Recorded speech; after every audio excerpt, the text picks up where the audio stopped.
Hi, I'm Barbara O'Brien. I'm an animal trainer and photographer, and I'd like to welcome you to The Empathetic Trainer.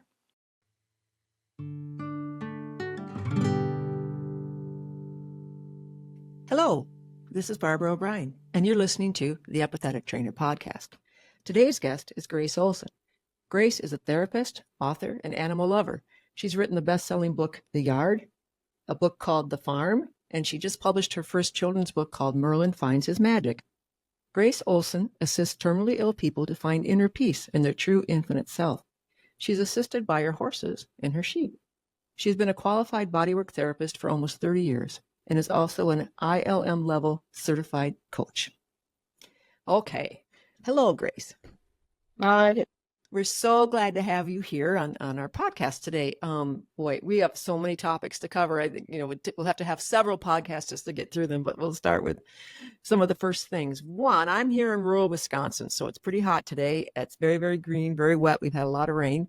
I love talking to people from different parts of the world. So let's talk a little bit about where you are and what it's like where you are. So I'm in Leeds, and that's West Yorkshire in the UK.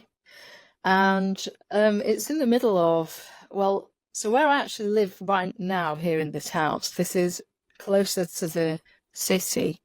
Mm-hmm. So I'm near a really lovely place called Chapalton. It's lots of cafes and things like that. But literally 5 minutes that way is where my fields are with my horses and my sheep.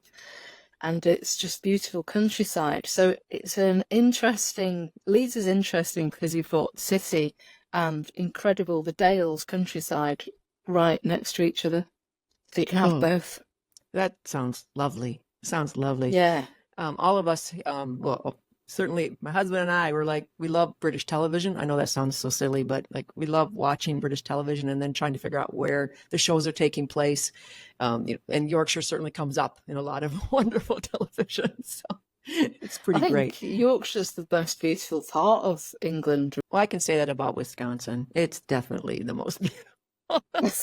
I think my other states would differ, but you know how it is. Yes. That's really neat. All right. Tell me a little bit about the animals that you have right now. So your horses and your sheep, and I have got 2 horses which belong to me, but I look after 3, and I have 5 pet sheep and a dog. My dog's just there on the settee, but you can't see her. I have 3, and they're all like right here. What kind of dogs do you have? Just have the one. She's a greyhound. Oh, lovely. They're kind of cats. Greyhounds are big cats. So. Yes, very much. Dogs. That's cool. And so when you say pet sheep, now most people, when they think of sheep, they think they're really dumb, which of course they're not. And they kind of have this idea that they're just scared of everything, which they have good reason to be, worried about their environment. But if you give them a safe environment, they're pretty relaxed about things. Tell us about your pet sheep. So my pet sheep, they're all little boys. All of them were destined to be on people's dinner plates, but they came to me for various different reasons. And they're just amazing, and they're therapy sheep.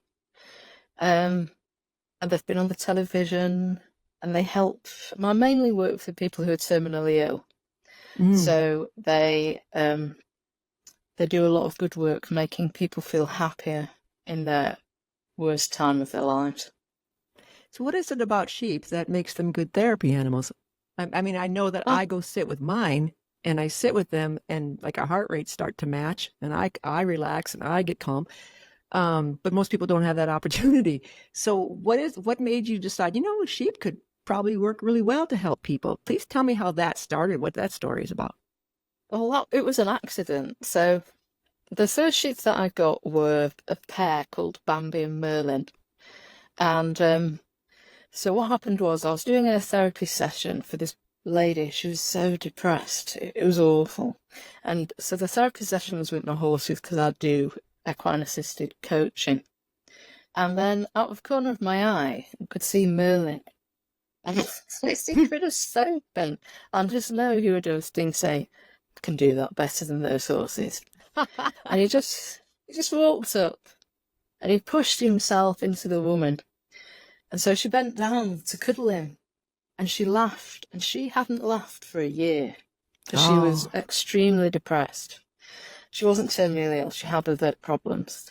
And so that's how sheep therapy happened, because Merlin decided he was going to make it happen. I And believe so, that.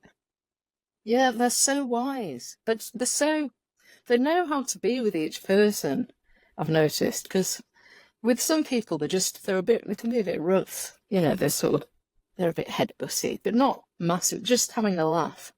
Mhm. But then with other people, they're very gentle and very calm, and so they give what the person needs. I believe that. I have 7 pet sheep: Humphrey Bogart, Ingrid Bergman, Jimmy Stewart, Gary Cooper, Jean Arthur, and then there's a giant Hilarious. Suffolk, and her name is Lady Margaret because she's the boss of everybody. And then a really old one now named Beatrice, who's like the friendliest one. But I understand that completely. And I've been learning about calming signals in horses, how horses show stress and how they show a release of stress, and how horses communicate. Every action an animal does is communication. So I've been learning how horses communicate more and more, although I've been a lifelong horse person. And then I started to apply the same principles to the sheep. And I'm sure as a person who's aware of your sheep and how they act and behave, you've seen the same things. So it makes sense to me what you're talking about, how a sheep that is acclimated to humans and doesn't have a fear of them because they've been properly socialized would definitely be able to come up and kind of read that person's energy and then decide how to be around them, just like horses do. Do I need to fear you? Am I going to be comfortable with you? What do you need from me? I mean, whoever looks at a sheep and thinks the sheep might be going, what do you need from me? But in a way, from your experience, that seems to be what's happening, correct? Absolutely. Absolutely. That's exactly what they're thinking. Yeah. So it's just so in tune.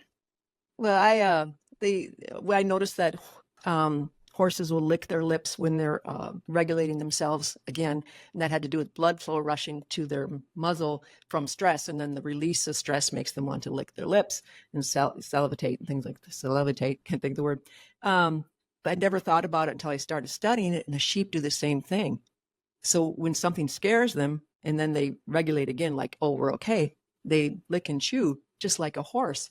And I thought, well, they're both prey animals. That makes perfect sense. So that was really interesting to me to watch that, and then how they communicate with each other as herd animals and move in a group. So the head butting, I'm trying to get your attention. That makes perfect sense to me. And if they wanted to hurt you, they certainly could if they have horns or if they're quite large.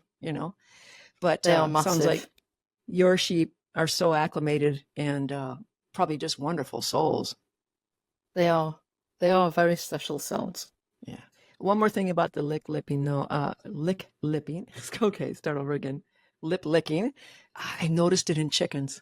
I had no idea. Really? I have chickens, but I'm raising a new flock, and I'm using attunement with them. So I'm teaching them to be used to me and want to be around me, and kind of a consent, like the chicken has a choice. Does that make sense?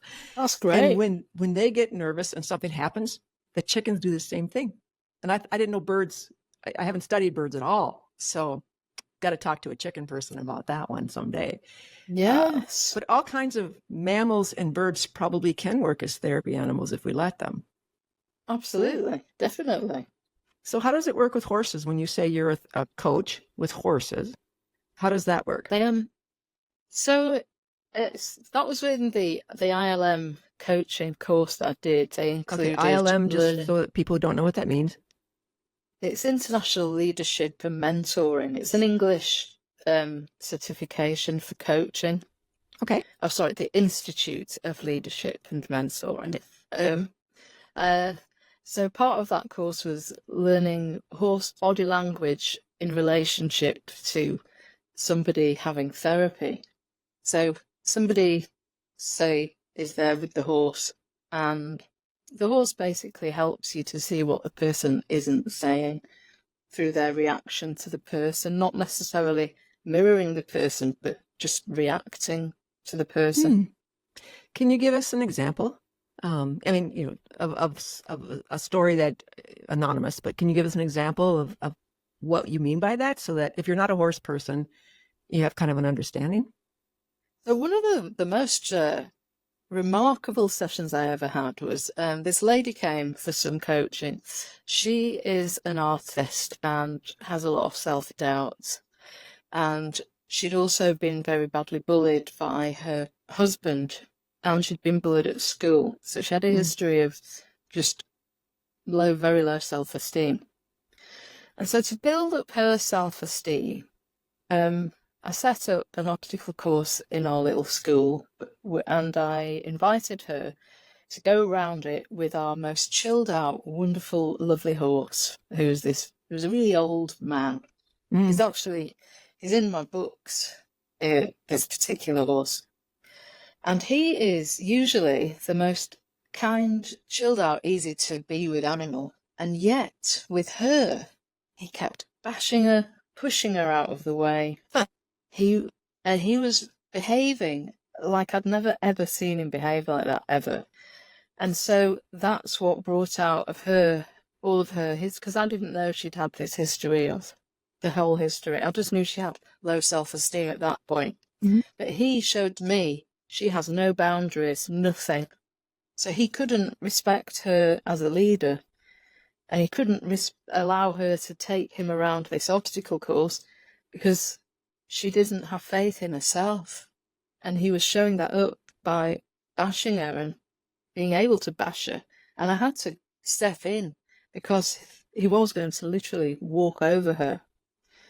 And so that then triggered the conversation of her history of really quite horrible abuse, actually, which she probably wouldn't have spoken about had it not been for this particular horse showing her what she was, which was somebody that didn't have any self-care, no boundaries.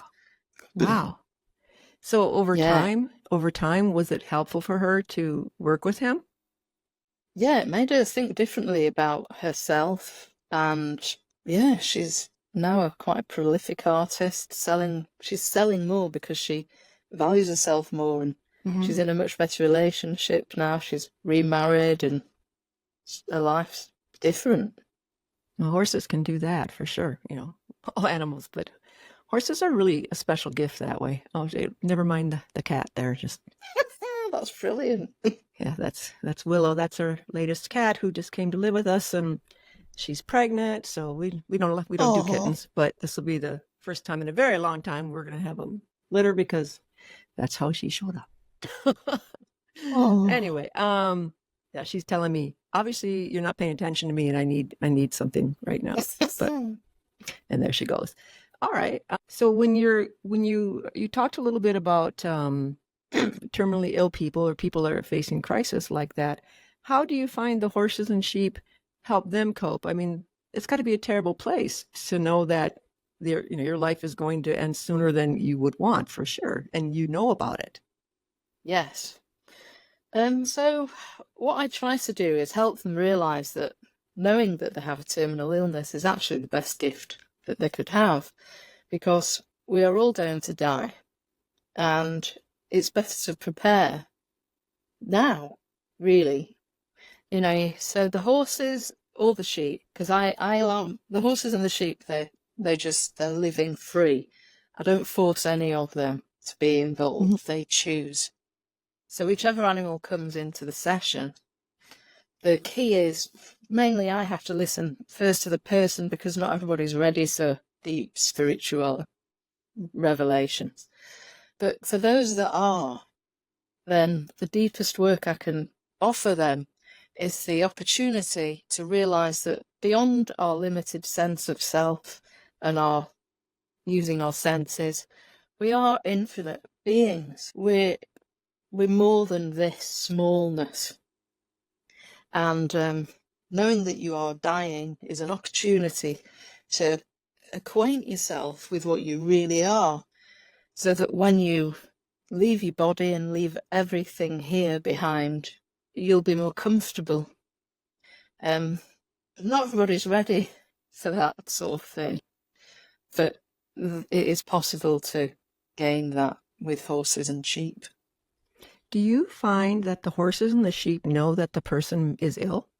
I mean, I found that with dogs. I think so. I think they do because so one example is that this lady came up to our place and she had liver cancer, Mm. and my ginger horse, who's quite aloof, she's not really somebody that wants to come and be petted. She marched straight over to this woman and put her nose on where this woman's liver is. Mm. So she went straight for where the tumour was. So whether they have a smell, which they potentially, I imagine Mhm. there is a smell, but whatever it was, she sensed it and she knew. And just that small act of her putting her nose on the tumour, that woman, she cried. She Mm. released such deep sorrow. And she died with a smile on her face. So her family let me know she had an amazing death. Wow. Well, I do believe horses can smell things. I've just learned this summer that their olfactory system is as good as dogs. And horses could be Yeah. trained to do scent work if, the horse wanted to. You can shape the behavior. Because dogs certainly can sense it. I tell a tale quite often about a dog that we use on set, and we used him all the time. Wonderful acting dog, had great life, loved his life. Fun dog, a little Nova Scotia duck-toling retriever. And one day we were doing a job on set. I hadn't used him for a while, and he wouldn't work. He just wouldn't work. He kept wanting to go back to his owner. And normally he loved the job. It was like the most fun in the world. You get treats and it's like attention, but he could not leave his owner's side. And it was so strange. And I said, dog is done. We got enough. And I wasn't going to push the dog because he was obviously stressed. So like, that's good. We're done, And so later, within a week, the fellow called me and told me he had pancreatic cancer, and he didn't know. He didn't know. The dog knew. The dog was like, I have to stay with you. I'm with you. I can't be away from you. Wow. And then, sadly, not too long after the fellow died, but the dog knew. And I've seen that a couple times now. So like if your dog is sniffing you weird, go to the doctor. It's time to go. Yes. But I mean, it's amazing what animals tell us if we're listening. Because as mentioned before, and I think I picked this up from Lockie Phillips, who is a horse person, every form of movement is communication. So everything your animal is doing, they're trying to communicate with you. Yeah, that's pretty cool. All right, let's talk about your books. You're got quite a 3 books out now, and then we are going to talk about your television appearances and all that cool stuff that's happening for you. I'm really excited and happy. But what motivated you to write your first book? And let's talk about that. What's the name of your first book and what it's about? My first book is The Yard: How a Horse Healed My Heart. And I started that in lockdown because I couldn't do my therapy work.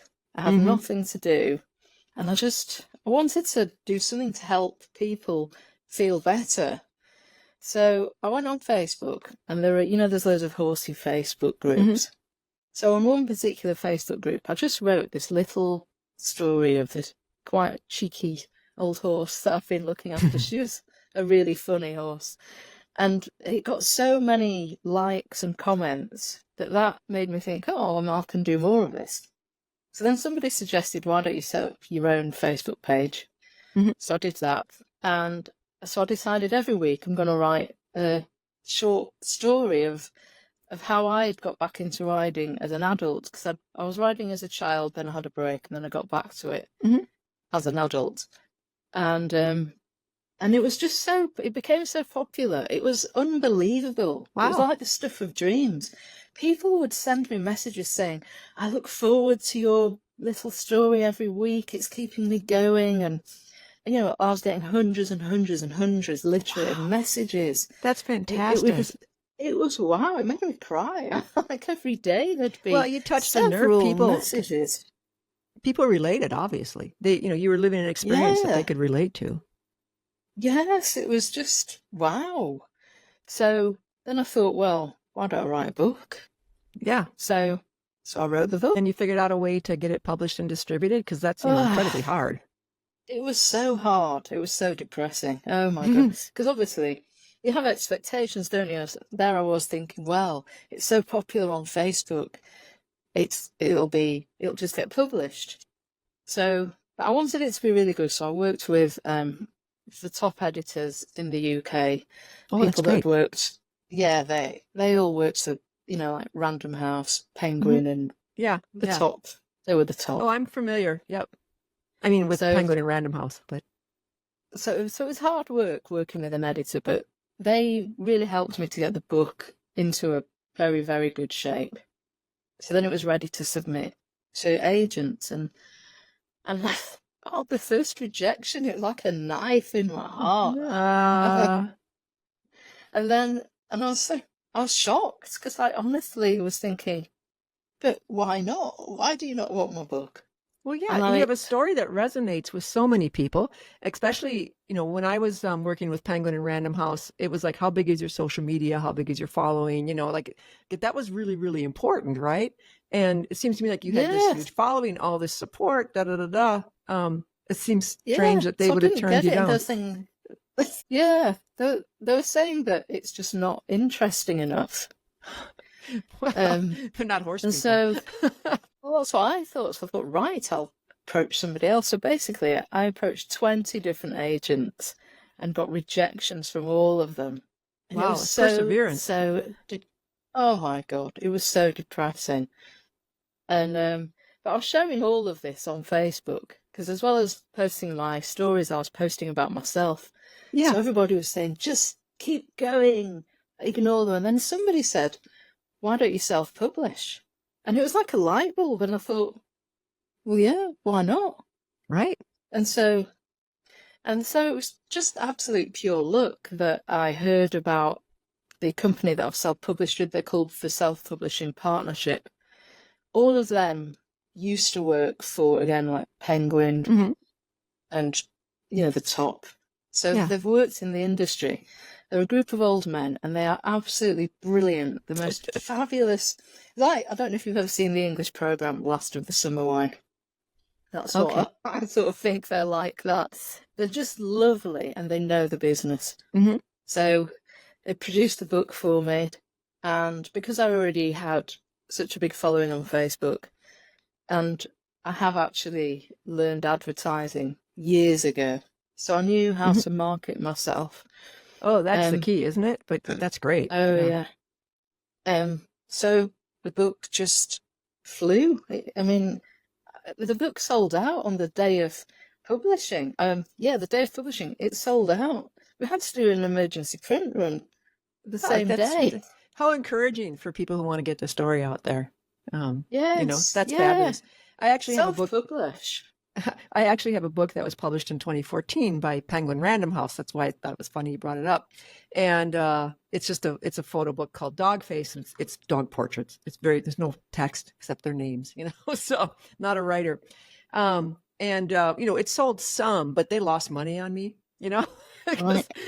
So I can just say, yeah, I made them go broke, but I wish in some ways, like, that was really cool at the time, oh, Penguin. But now if I was going to do something again, even though they don't want me, but if I was going to do something again, I would go the route you're talking about, because there was no promotion. There wasn't anything that helped tell the story, get it out there. Now it's like, if it's out there at all, it's in dollar bins at the grocery store, it's like, so you're much more successful not using a big publishing house.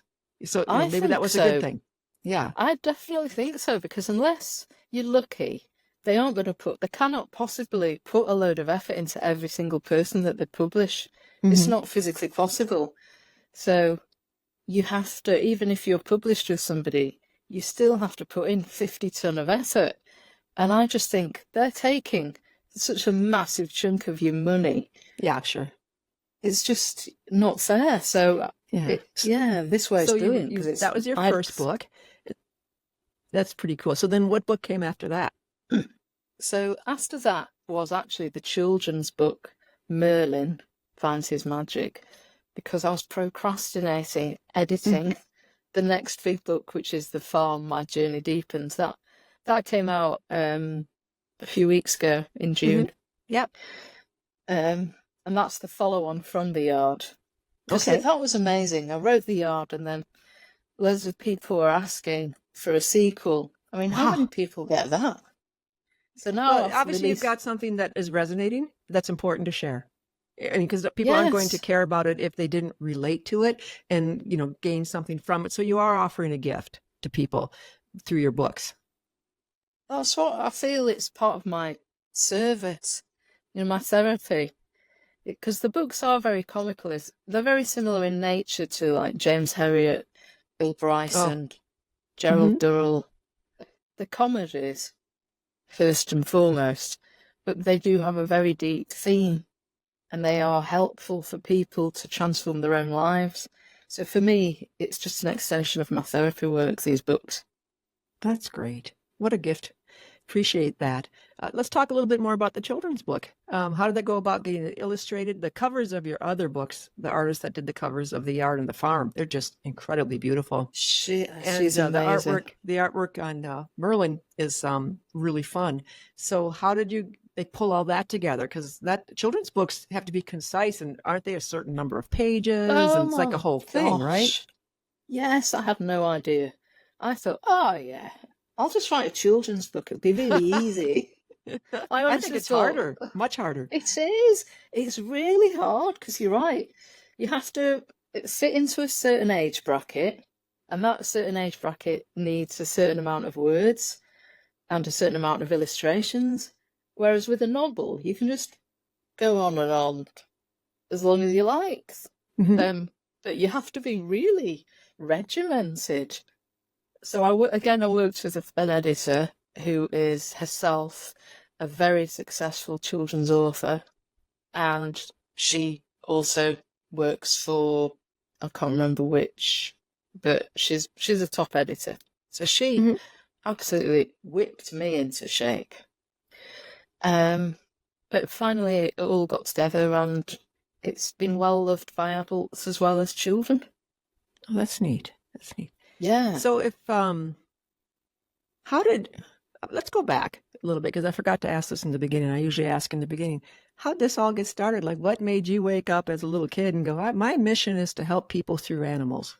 I mean, how did that, how did these things happen? And can we talk about, sometimes I find that people who are so helpful to other people have been through some stuff themselves. So when someone says, I'm hurting, I hurt, the person who's listening can go, I know, as opposed to not understanding what that person's going through. Like you've lived through some stuff too, you can relate. So if you want to talk about that, it might be really helpful for people. Yeah. So it's all in, actually, my childhood miseries are all in the farm, because I was bullied at school. And for some reason, I don't know why, because my parents were, it was a very ordinary family. My mum was very lovely. My dad, who was a bit distant, as a lot of dads can be, but he was still, he was there. But I never felt I could tell them what was happening. So I was bullied relentlessly for years until I took an overdose and wanted to kill myself. So I suffered from this deep, hideous depression for so long. And then at the same time, I saw my granddad dying of cancer, and my other granddad died of cancer. My grandma died of a stroke and a heart attack. And then other family members died mainly from cancer. There was a lot. When I looked at my friends who were not experiencing any death, it was almost like every few months I was at a funeral. Wow. And how old are you at this time? So the death started when I was 12. Yeah. And continued for a few years. Yeah. So then your whole family was being affected, because your parents would be affected, greatly by deaths of people close to them as well. So then it's kind of a whole thing at the time, right? Yes, it was very depressing, hard. Did you feel... Oh, sorry. Did you feel like since they were going through stuff, that was part of the reason you couldn't talk to them? Because they're already so troubled, or it wasn't like that? No, I don't know. I just automatically hid what I felt.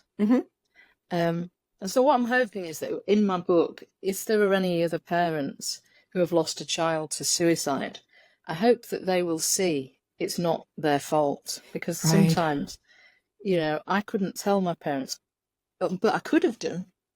But for whatever reason, I chose not to. So, and it wasn't my parents' fault. It was just how it was. Yeah. And so it's bad enough to lose your child to suicide without feeling guilt as well. For sure. So I'm hoping to reach people like that with my books as well. Yeah. So yeah, I had a lot of I had a life full of heartbreak and sorrow and pain, real pain. Yeah, no, it's a lot on your shoulders for being so young, for sure. So I feel I got into massage by accident because my first work with people was normal, like sports massage. Mm-hmm.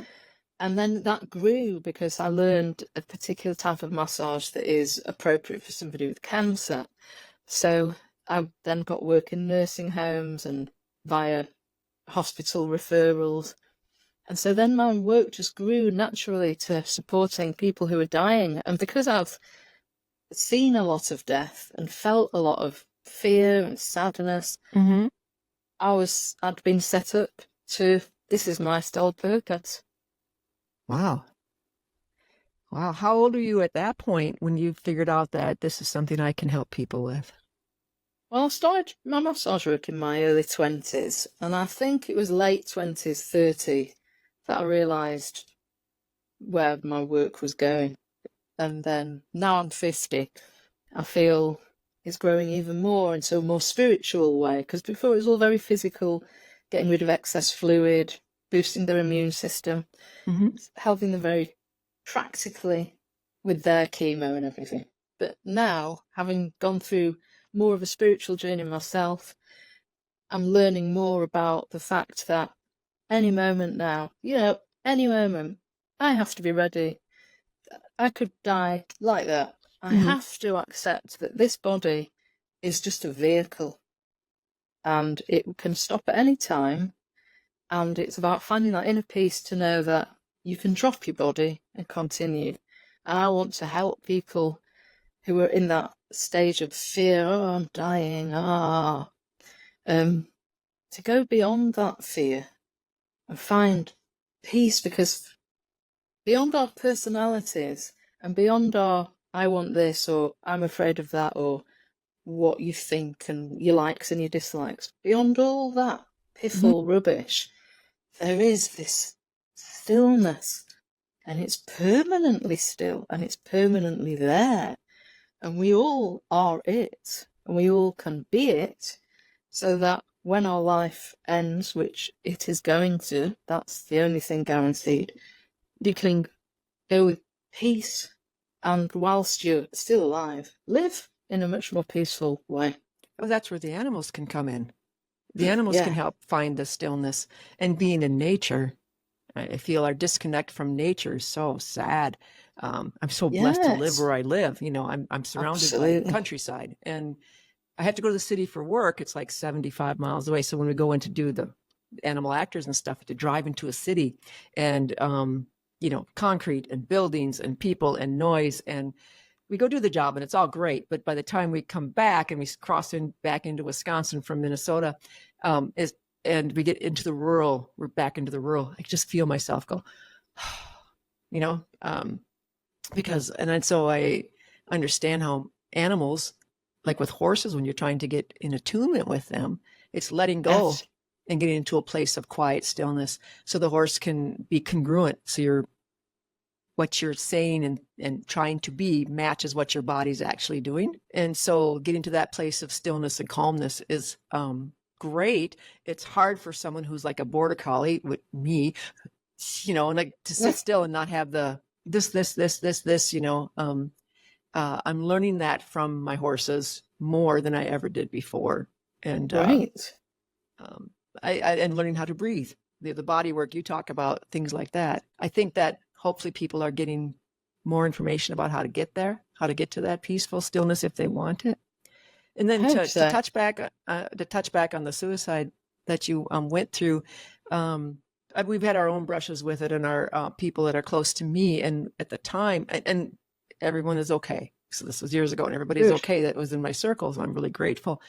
But I had no idea that this person was that unhappy. They did not talk about it. When I got a warning from somebody that knew them and loved them and said, I'm really worried about this person, I'm very concerned. I literally went to the internet, like, how do I help? And it said, the person's resources aren't keeping up with their pain. So they have so much pain that the resources aren't keeping up. You need to increase the resources. You need to figure out a way. What do they need? What resources do they need to help diminish the pain? And Wow. so immediately called the school and said, I'm worried for this person. I'm coming, and they went and pulled him out of class and kind of got the process started to helping the person because Amazing. somebody had noticed, a peer had noticed, someone their same age, that, Wow. the words were coming from them that were ideations. And didn't even know the word ideation. Like, you're so blindsided, but if you, because the person's not able because they're ill, they're like struggling to tell you. So Yes. you're right. It is not the parents' fault. It is no one's fault, No. And so I'm grateful you're here. I'm grateful that somehow you must have gotten some help at some point. It's because you're still here. Yes. Yeah, I got a So, lot of really, really good help. I met an amazing woman who transformed my life. And thanks to her, that, I used part of what she taught me to help others. so kind of like your pain was a catalyst to this life where you're able to be a life of service, which we're grateful for that you can do that. A lot of Yes. people choose not to put themselves out there, and that's just not their thing. Yeah, it's not for everyone. No, and We all have a purpose. yeah, no, exactly. And I think if you give animals a chance, they will too. I mean, people can look at a flock of sheep and not think a thing about it, but I look at them and go, I want to know every one of you. Yes. Yes. And I want to practice attunement, which is like, if I'm still and quiet, even though they're afraid of humans to a point because of the way they've been handled, will they come around? And if you're quiet Yes. and you're still, with cattle, almost everything, eventually it is going to be curious because you're giving off the energy of, I'm no threat. I'm not coming for you. I'm not reaching for you. Why do cats always go to people that don't want them around? Cats go, they just you're don't. fascinating, so exactly. Well, that's pretty cool. So let's, you had written somewhere about your goal of having a therapy farm. You want to talk about that a little bit? Yeah, so at the moment I rent the land that we have. So it has limitations, obviously, because it belongs to somebody else. And so my ideal way of life now would be if I can earn loads of money from my books, then I can treat terminally ill people for free, because obviously I need an income. Sure. But I want to help people, because people that are terminally ill can't work and that they need the extra support and it's not available. You have to pay for it. But they can't afford it because they aren't working. It's a cycle. So, yeah. So what I'm hoping for is that my books will gain enough momentum so that that can be my income stream, so that I can do this work for free. And then what would be really, really awesome would be if I could afford to buy my own land. It's very expensive in the UK, especially in Yorkshire. Yeah, so, but, I really do believe that if it is meant to be, it will happen somehow. Oh, I'm complete agreement on counting on things like that. I count on miracles every day. So I understand that. I understand that. Well, all right. Well, I think we're good to the part of the show where I'm going to ask some questions. Well, I've been asking questions all along, but these are questions that I sent you. This is an idea that we borrowed from Tim Ferriss's book, Tribe of Mentors. And I sent you a list of 20 questions, and you picked out the five of them that we can ask you about. And so I think we'll just plunge right on into that. All right. So one of your questions was, what book would you recommend and why? So the book that I absolutely love, it's a children's book actually. It's called Can I Get There by Candlelight? And it's so thought-provoking that even now, to this day, I still wonder about that story, and I wonder, was it actually somebody's real experience, and what really happened there? And it's magical. What's it about? So it's about this girl who, she's living in a house with her parents, and she's got a pony. And it's like a coach house while their new house is being built.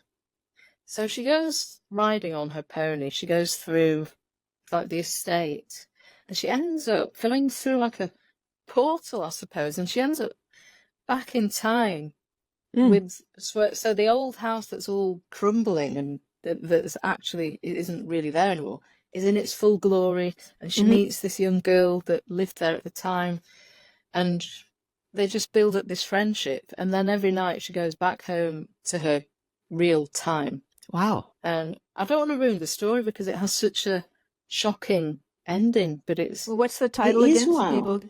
so people It's can called look it Can up? I Get There by Candlelight. Okay, that sounds really interesting. Oh, it really is. It's mind-blowing. It's I'm going to have to look amazing. that up. All right. What is the most valuable thing that you've put your time into that has changed the course of your life? Sitting with my Clun Forest sheep. They were so nervy. They were about 8 months when they arrived, and they're a particularly nervy breed. And everybody on the sheep Facebook group said that I've made a mistake getting them, and I'll never be able to handle them, and Mm-hmm. I'm too stupid to connect with these sheep. And I had to prove them wrong. So Sure. it took me nearly a year, but it was worth it because it taught me absolute patience. Because you can't rush it with a sheep. You can't just go and grab them. Oh, no. Yeah. So I had to be quiet, I had to be calm, and I had to prove to them that I was trustworthy. And it's Oh, so worth it. They are so loving. oh, they are. Do you know all the secret places they like to be scratched, like under their Yes. armpits because they can't reach, and kind of a little bit back here and under here, and they're so people. Everyone should have a pet sheep, I think. Yes. I agree. There's a They're lot just to learn from magic. them. Yes. Yeah. All right. What accomplishment are you the most proud of, and why? I'm the most proud of being a self-published author because I could have given up. When all Yeah. these top agents were telling me that my book wasn't interesting and, nobody's going to want to read that. Wow. I could 20, have, 20 rejections, you said. Yeah. 20. And so most people, you just think, well, they know what they're talking about. Hmm. I'm so glad that I just thought, actually, no, you're wrong. People do want these books. Obviously. Yeah. So I'm very glad that I continued. When I started being self-employed, back in 1987, I started a file, and it says people who said no and are sorry now. And I just put every rejection into that, And now when I'm, doing really well and everything's great, I can go back and look, boy, are they sorry they didn't, go with me because we got it going on. So that helped get through those dark times. So I know exactly what you're talking about. That's pretty great. All right. In the last 5 years, what new belief, behavior, or habit has most improved your life? I would say that the biggest belief that I have is to know now that I'm more than just this personality and this body. Knowing that I'm more than that has helped me to live life more fully in every way. You're talking about transcending into when you die too? Is that what you mean? Yeah, so that we are not just about dying, but it's more about living. Once you Of know that course. you are Yeah. more than just this body, you can Mm-hmm. be free from fear, and so you can dare to do more things. But fear does hold us back. Yeah. So you can live your life more richly. When you refer to that, are you speaking more like a soul in a sense? How some people refer to as a soul that is endless? Because souls you can't see them; they're inside you. At least this is what I believe, and they go on forever. Yes. Right? I mean that's where I'm coming from. But it sounds like we're on the same page. Then yes, you're right. Because then death. If you know that and believe that, and then it isn't as scary. I mean, it's always scary, I suppose, on some level. But the work you're doing with people who are terminally ill and are aware, because we all walk around, blindfolded as far as awareness normally of how we're going to die or when. The people that have to face it, if they can feel that they do go on, it must be a small comfort or some comfort. Definitely. Absolutely. Yeah. Yeah. I also believe animals have souls because I just, that's how I have to roll, or I can't bear it. They definitely do. Yeah. I mean, they may be different, but everything, energy, everything. Yes. So, yeah. All right. What inspires and motivates you to do what you do? And what is your true purpose in the world? True purpose in the world is to help other people. That's what I really feel. And the things that help to motivate me and to do that are all of the wonderful animals that I have in my life. They are magical, and I want everybody to know that. Yeah, for sure. Well, we're grateful, and your books are helping people already. And now Yes. let's talk about your TV appearances, because with your new book and some more publicity and cool stuff is happening in your life, and I'm so happy for you. Tell us about the Yorkshire Vet and what that's like being on a TV show, and where I know they can watch it in the UK, and I'm sure that eventually it gets over across the pond to us, and we'll be able to see it, eventually. So, but tell us a little bit about that for people who are not familiar. So the Yorkshire Vet is all about Yorkshire vets, and it was based on the fact that the first Yorkshire Vet was a guy called Peter, who was one of the apprentices of James Herriot. And Peter took over the James Herriot practice in Thirsk with his partner, Julian Norton. So Peter and Julian were the first two vets on the show.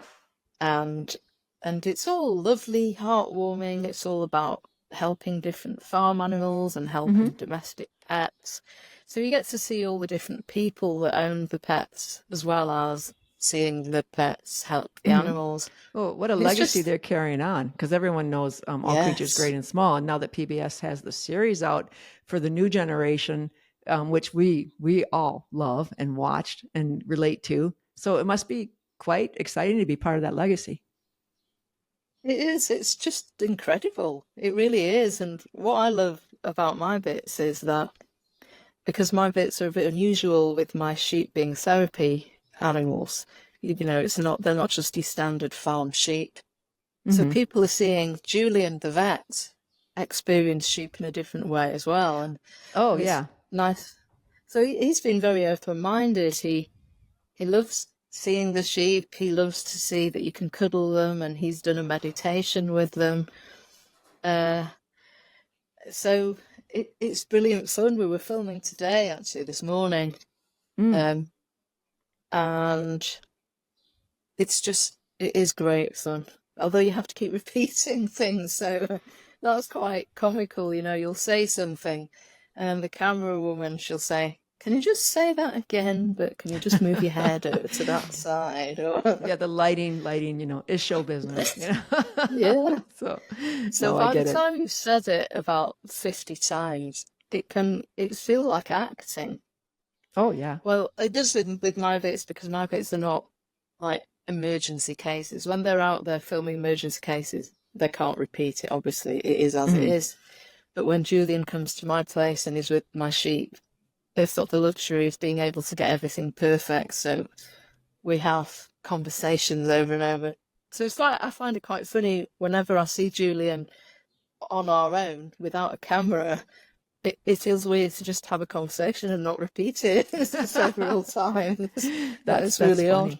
Yeah. Well, it's interesting that you said it changes his perspective on sheep, because normally when he's going to a herd of sheep, it's a large amount of sheep. They're not going to be attuned. They're not going to be as trusting of people, maybe as much as a pet sheep would be. And so they're going to be more in a stage of concern and worry, right? Because especially if they need help because of a physical ailment, so they're not feeling good anyway. But your sheep, if you're visiting with them and they're in good health, everything's fine. Being used to people, wanting to be with people, that must be really different for him. I know my sheep shearer teases me because my sheep they won't sit still when you're shearing, because they don't panic. They don't have the thing that when you get their feet off the ground, they freeze. Like normal sheep will. My sheep go, you're just the sheep shearer guy, and we can wiggle. And mine are really fat and really big, and he's like, hold still, dear. He's like, those darn tame sheep, But so it must be very different for the vet to see them in a different light. Yes, it really opened his eyes. He was how gratifying that he's open-minded. Yes, he's a really lovely guy. And we could talk about goats all day long, because you want to talk about a smart animal. Now there's, yes. I've told if your fence can hold water, it can hold a goat. Otherwise, your fence is not going to hold a goat. And we've learned that to be true as well. That's why I won't have them. Well, we appreciate that that you are helping people through your books and through your work and through your Facebook page. So let's talk about all the ways and the best way for people to get in touch with you, where they can find your books. Like kind of give me the lowdown on how we learn more about Grace Olson. So the easiest, well, I've got a website, Mm-hmm. graceolsonauthor.com, and that shows you all the different ways to buy my books in America and Okay. in England. I'm available on Amazon as well. That's the easiest place. I keep Mm-hmm. trying to get into Barnes and Noble. I think the digital version of my books are available on Barnes and Noble, but they haven't Okay. got my actual books, solid books.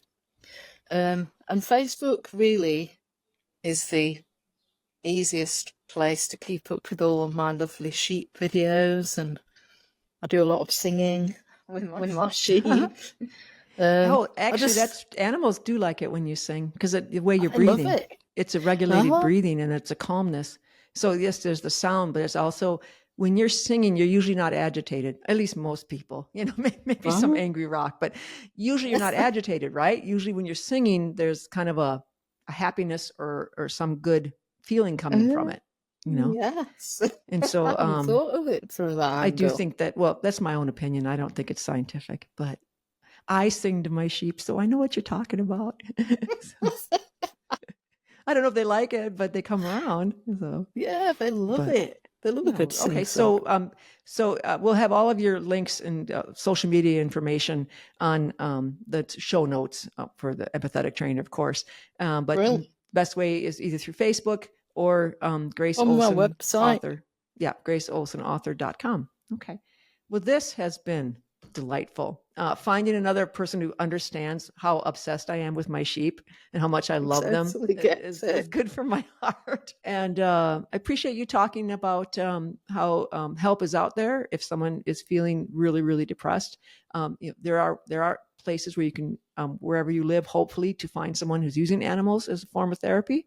And animals are so healing. So perhaps you could seek those kind of people out. And if they're around you, they can seek you out. So your words of encouragement that you can get through these difficult times and animals help you do that. It's kind of what we're all about. So we're grateful for that too. So thank you, Grace, so much for being on the show today.